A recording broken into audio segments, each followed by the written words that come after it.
আসসালামু আলাইকুম ওরহমতুল্লাহ। প্রিয় ইউজার ভাই বোনেরা, চলে আসলাম পরের একটা বিষয়টা খুবই গুরুত্বপূর্ণ, তাই আপনাদের সাথে শেয়ার করলাম। স্বার্থপরতা, নীরবতা, কৃপণতা ও সংকীর্ণতা।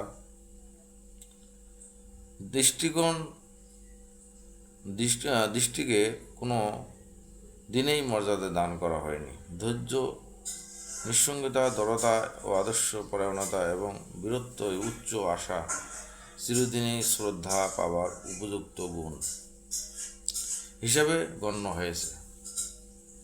পক্ষান্তরে অস্থিরতা, নীচতা এবং খোসামদিহীন এবং মনোবৃত্তি কাপুরুষতাকে কোনো দিনেই অভিনন্দিত করা হয়নি।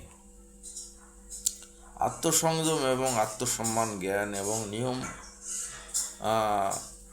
নিয়মবদ্ধতা ও অকপটয় এবং মেলামেশাকে চিরদিনই মানুষের শ্রেষ্ঠ হিসেবে গণ্য করা হয়েছে এবং পূর্ববর্তীর গোলামি এবং অশালীন আচরণ এবং সংকীর্ণতা, বেয়াদবি এবং কুটিল মনোবৃত্তি মানব চরিত্রের বৈশিষ্ট্যর তালিকায় কোনো দিনেই স্থান পায়নি।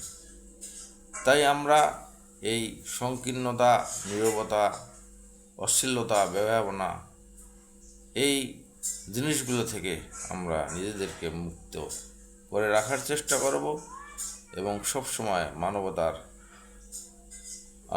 যে শ্রেষ্ঠত্ব, সেই মানবতার শ্রেষ্ঠত্বের মধ্যে আমাদেরকে লুকিয়ে রাখব এবং আমরা হব স্বচ্ছ এবং সুন্দর, ইনশাআল্লাহ।